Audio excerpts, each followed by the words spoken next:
Terima kasih Anda masih bersama kami di Sapa Indonesia Malam. Saudara, keberadaan media sosial menjadi tantangan bagi budaya gemar membaca buku. Apalagi akses yang ditawarkan semakin mudah dengan dukungan teknologi yang semakin berkembang. Badan Pusat Statistik mencatat tingkat kegemaran membaca masyarakat Indonesia di tahun 2022 memiliki skor 59,52 atau kategori sedang. Durasi membacanya 4 hingga 5 jam per pekan. Dan 4 hingga 5 buku yang dibaca per bulan. Di sisi lain, jumlah anak putus sekolah terus turun. Kementerian Pendidikan dan Kebudayaan mencatat di tahun 2021 jumlah anak putus sekolah tercatat lebih dari 75.000. Turun jika dibandingkan pada tahun 2020 yang tercatat lebih dari 81.000 anak putus sekolah. Sementara itu, jumlah total anak sekolah di tahun ajaran 2020-2021 mencapai 45,21 juta anak. Tantangan-tantangan apa saja yang dihadapi pemerintah dan pegiat literasi dalam menggalakkan budaya gemar membaca? Apa pula solusinya? Saya akan membahasnya seusai tayangan yang berikut ini. Adik kita yang di sana. Pedati Pustaka Bayalangu, demikian warga Kabupaten Cirebon, Jawa Barat menjuluki gerobak milik Robianto. Pedati ini penuh dengan buku-buku dan bersama Robianto selalu belusukan ke desa-desa, meminjamkan buku secara cuma-cuma.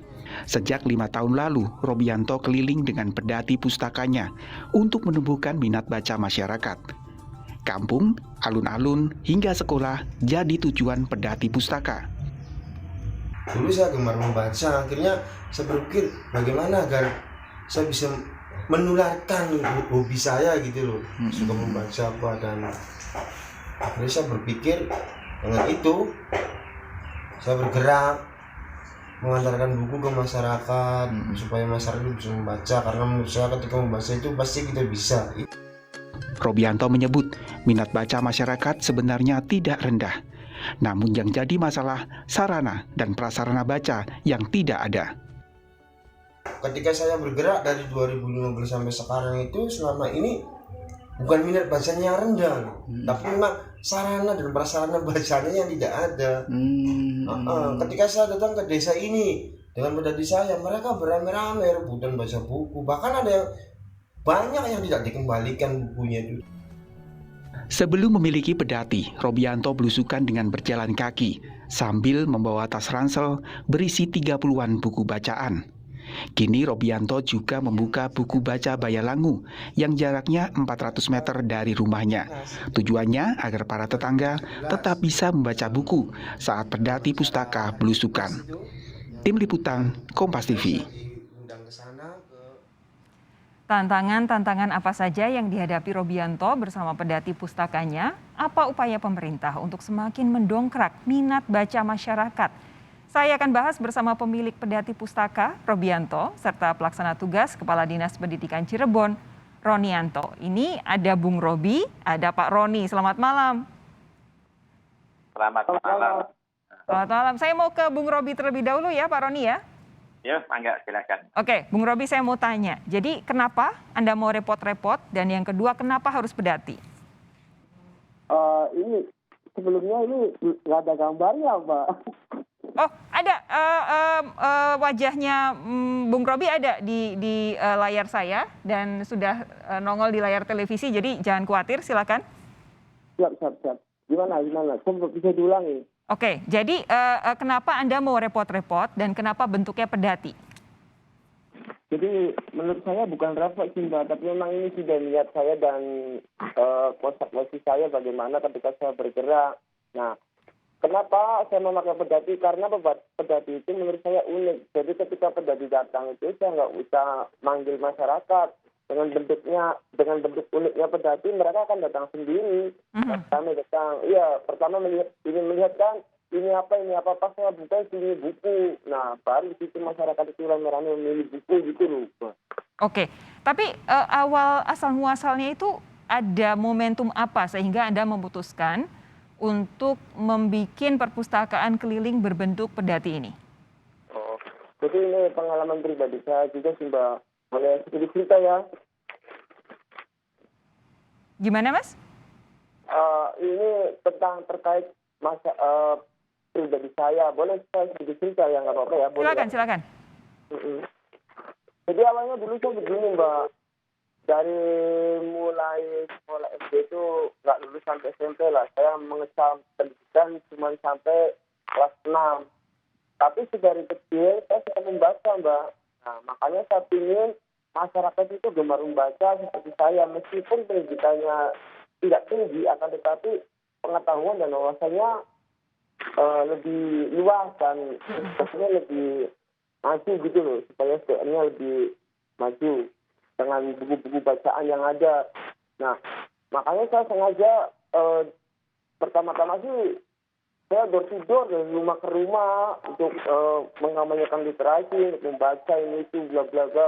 Sampai akhirnya saya kepikiran ingin memiliki armada, dan saya berpikir bagaimana saya ingin memiliki armada yang sekiranya unik. Jadi saya tidak perlu memanggil mereka, tapi mereka datang sendiri gitu. Terus ketika saya melihat tayangan di televisi itu, tayangannya kalau tidak salah Indonesia zaman dulu, pas waktu itu saya melihat ada pedati gitu. Saya pikir wah unik ini. Dan akhirnya saya bikin pedati itu selama 3 bulan baru jadi pedati itu. Dan waktu pedati juga saya masih bingung, Mbak, harus dengan apa nariknya gitu loh. Dan alhamdulillah rezeki yang saya dapat akhirnya melalui Pak Nirwan, sambungan ke Pak Nursam, dan saya dapat donasi, dapat sumbangan motor waktu itu Supra yang harganya 5 juta itu dari Pak Nursam yang punya ombak pustaka di Jogja itu loh, Mbak.